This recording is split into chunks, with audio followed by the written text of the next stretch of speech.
Back for another edition of Financial Choices Matter with Charles Scott and myself. And we're going to talk about fears, top fears. And this is a list from 2024, but it'll actually carry over into 2025 because interestingly enough, number one on this list, which we're going to kind of get to it at some point, we're not going to start with number one, is the same every single year for a number of years. Yep. So it'll be kind of interesting to talk about this week. But how you doing, my friend? I am well. I'm not afraid of any of these things, but I've got none of them. I don't know. There's nothing I can. What's to fear? Life happens, and well, that's a very philosophical, interesting way to look at this because a lot of this stuff is stuff that we really can't. We have no control over. Exactly. But people have this fear, and I guess we should set the stage, right? This is from Chapman University, which is in your neck of the woods, in California. And we had a childhood friend go there, graduate from there. Okay, very cool, very cool. And so they do this survey, sociological survey, and it's a percentage of fears that people have, they're afraid of or very afraid of. So what do they have? This giant list of choices. So okay, all right, and this ends up being the top 10, and you know things like number 2, people I love becoming seriously ill. Okay, that makes perfect sense. Ton of sense. Number 2, 58%. 58. Just below that, barely. Number 4 is people I love dying. I mean, that's related. So it's gonna, Yeah, and it's like 1% difference, so it's right there. Yeah, in between those two is cyber terrorism, which is kind of somewhat new to this whole list of stuff. I'd imagine that one is climbing the list. That wouldn't surprise me. Not having enough money for the future, U.S. becoming involved in another world war, all the geopolitical poop that goes on in our world that we live in today. Terrorist attack, 9. Never, biological warfare. Number 10, a couple of years ago, it was very much COVID, which makes, all of that stuff makes sense. It's just, I'm going to cut to the chase here and say the thing that's surprising to me, and it has been number one on the list ever since this started being published, and that since is 2015. 2015. Yeah. So for a decade now. Yep, for a decade. Corrupt government officials. 65%. 65%. Basically 2 out of every 3 people think that's the biggest thing, fear that they have. That's the biggest threat that's out there now. Now, that has nothing to do with what went on yesterday, which was the inauguration of President Trump again. And it's just in general for 10 years, it's been the case. Yeah.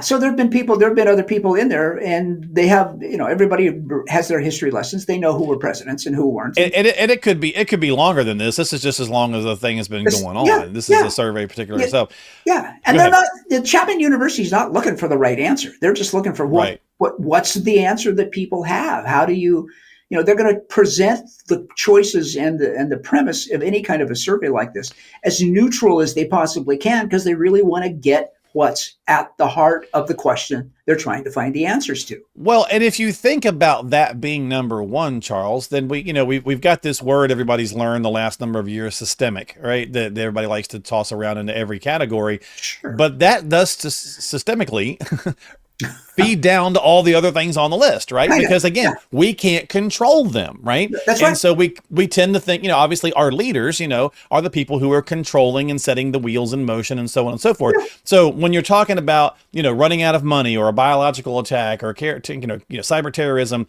all those things we can't control. Just like, our loved ones, we can't control when our loved ones are going to pass. Now that's not necessarily the government's fault, but still, it's not. It's things we can't control. And so it's easy to kind of have the boogeyman. Oh yeah. But the boogie, the other issues on the list do change from year to year. And without beating research to death, the thing that I still find the most interesting is the one that's always been number one, and that is corrupt government officials, which I just think, what does that say about, I don't know. I don't want to get too philosophical here, but what does that say about how, the biggest industry in America is government, not the federal government, all the governments put together. So municipalities. It's for a country that was founded off of smaller government, it's gotten out of control. We kind of goofed somewhere along the way. We have 15 counties in the state of Arizona. Look at Ohio. Ohio, I think, which is about a third the size of Arizona, has something like 84 counties. Some silly thing like that. All of these redundant government entities It's pretty interesting. There's a lot of interesting historical podcasts out there. One of the interesting things about the internet, say what you will about it for all the bad that it has. There are good things about it as well. Oh, sure. And there's some interesting We're one stuff of the out good there. things. That's We're right. one of the good things. There's some interesting stuff out there about when you're talking about we goofed somewhere, and the goof was somewhere between World War I and World War II. And really that's where major changes started to happen. Things that, the way the world operated before World War I was vastly different than the way that it operated after World War I. Okay. And then even more vastly different after World War II. Even from a governmental standpoint, right? Everything just kind of exploded. Yeah. No pun intended, right? No. So everything got kind true. of bigger in that respect. And so you trickle that down to a financial show like ours, and we'll bring this back around a little bit. Yeah. Interestingly enough, the concern of economic collapse actually fell off the list. Looking at this research, even though running out of money stayed on the list. Yeah. Well, that's right? That's very personal. Very Financial personal. collapse is very generic and global, but running out of money specifically is mine, and that's always scary. Yeah. So I think we can be distancing from ourselves from the world and and all of the country, but me running out of money is that's a lot more personal. So and I'll say this, and not to since we're down here in the interesting weeds on this conversation, Charles, I think that if you think about this study for the last 10 years, back to 2015, what is one piece that's really kind of, and you're talking about fear. Yeah. It's these little things, right? Those things, cell phones, social media, the connectivity, I think, is what's also ran people's fears out of control. Oh, sure. Because it's so easy to be. I saw something years and years ago, and this was even before we even got crazy with the social media being all the time. I want to say this was somewhere between 2010 and 2015, and it was like we consume more information in a day than our great grandparents prior to World War II consumed in a week. Yeah. Right. Oh yeah. Oh no. Easily. We're inundated in a day with info. Yeah, with stuff that more, and so it's easy to be fearful because you see it, you're bombarded with it 24/7. Yeah. And so if we bring this back around financially, right, this is why every time the market moves a tiny little bit, you've got 9 news networks saying, oh my God, the Dow dropped, 100 points, and people go 100 points, and it's like 100 points. Who cares? Who cares? Thank you. Right. Yeah. Who cares? It's you. If you're not in it for the long haul, don't get in it. Right. And that's but really it's hard. It's really trite, but you also have a plan to know where you are, what you're doing, why you're doing what you're doing, and your choices are personal. So exactly. And so living in that, so we are all suffering from this, FOMO now. I've heard that term, fear of missing out. Yeah. Oh, yeah. So think about it. There's fear right there in that title, right? Yeah. So everything we tend to set up right now is based around fear. Well, I'm fearful that I'm not going to make as much money as my buddy next door, and not going to be able to take the same amount of trips, and then so therefore I'm fearful that my wife's going to leave, or what? Like it's like this never-ending barrage of stuff, and it's a terrible way to live. So stop it. Yeah. Honest to God, I think the thing that we have done to this generation of children coming up now is giving them a phone.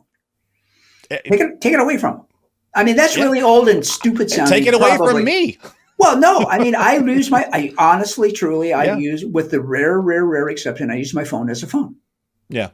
Yeah. There's all kinds of other stuff I can do on it. I just don't do it because I can do it someplace else, and I don't want to be doing this all day long. I'm doing this. This is way more fun.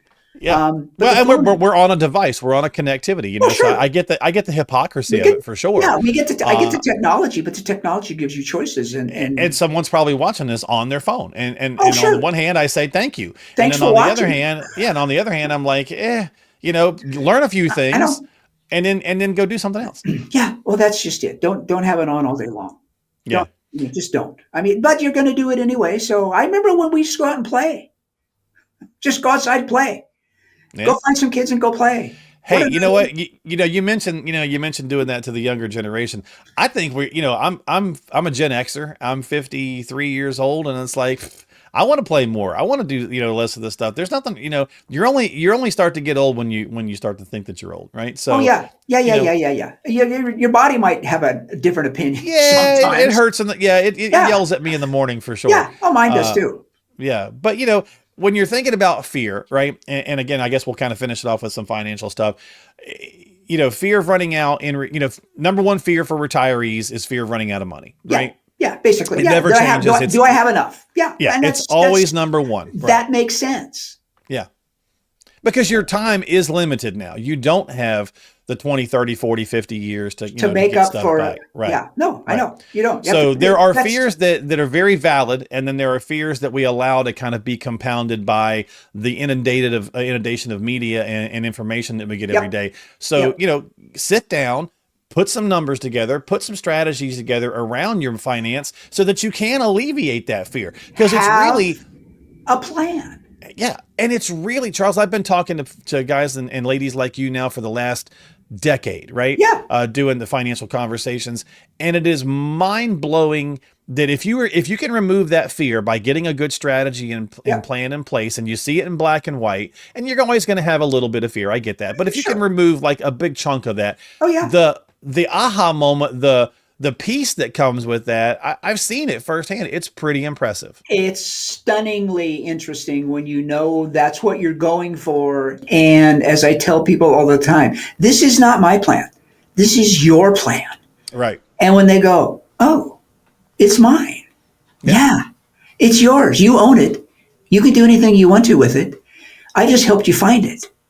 That's what we're supposed to do. Help them find their plan.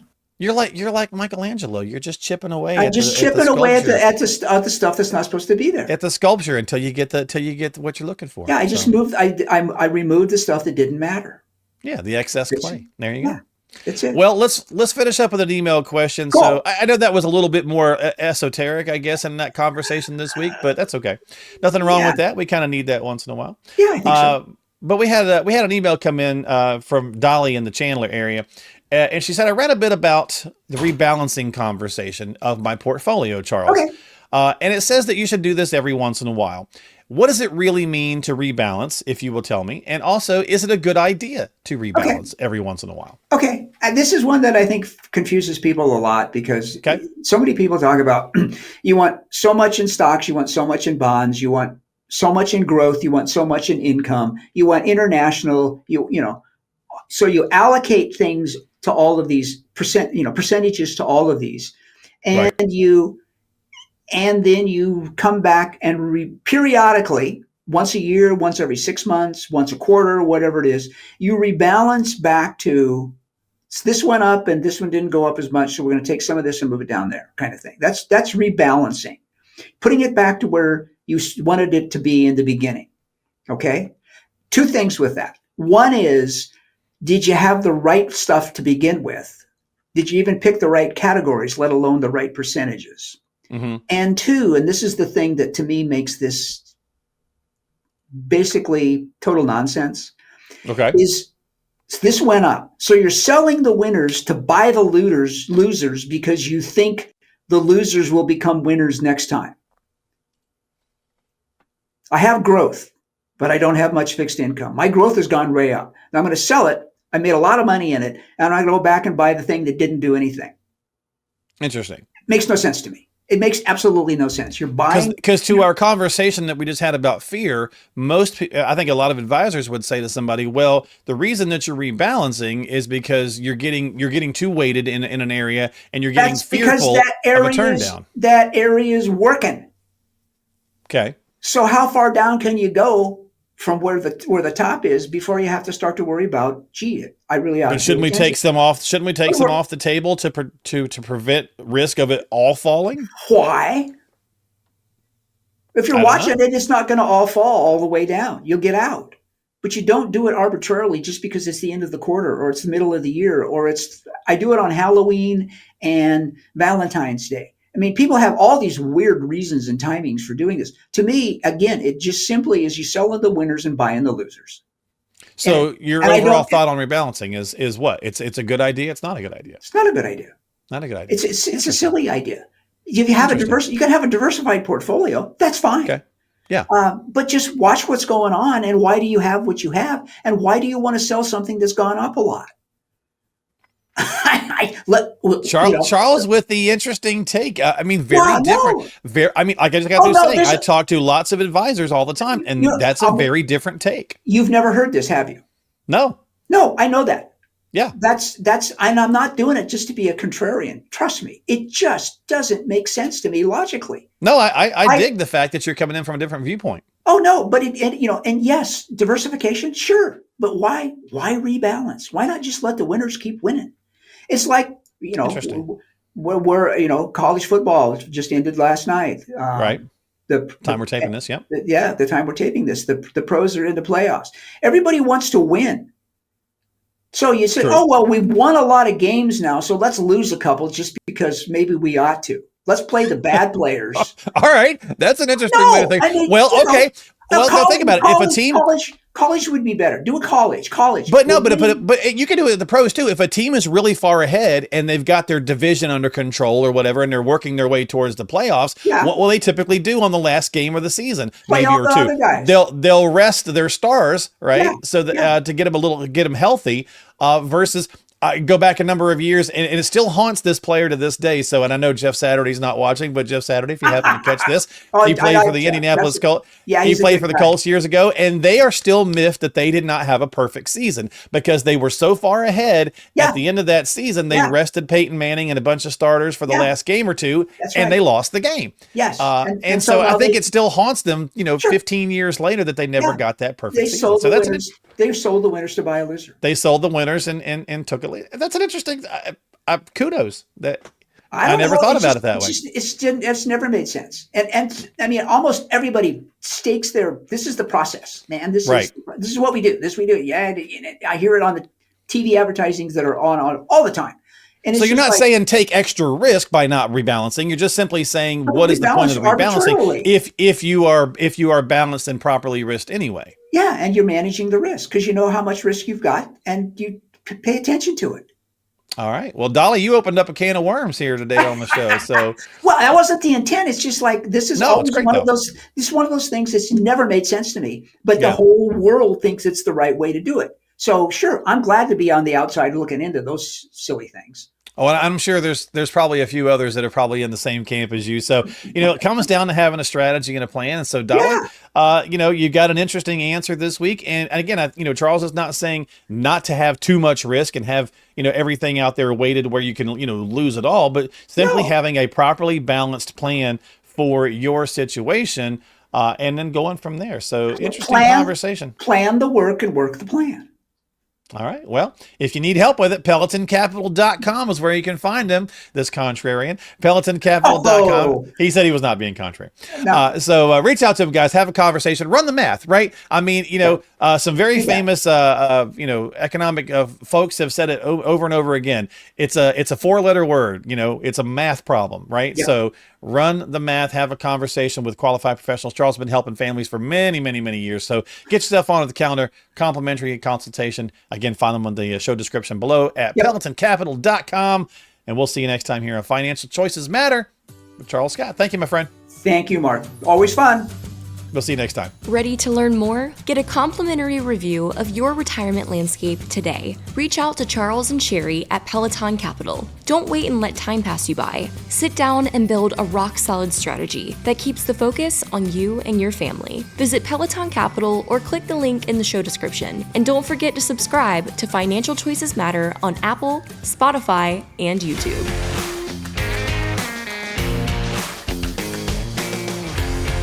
Financial planning and investment advisory services are provided by Pelleton Capital Management Limited, a state-registered investment advisor. Past performance is not indicative of future results. No one should assume the information presented here serves as a receipt of or substitute for personalized individual advice provided by Pelleton Capital Management. For more information, visit www.pelletoncapital.com.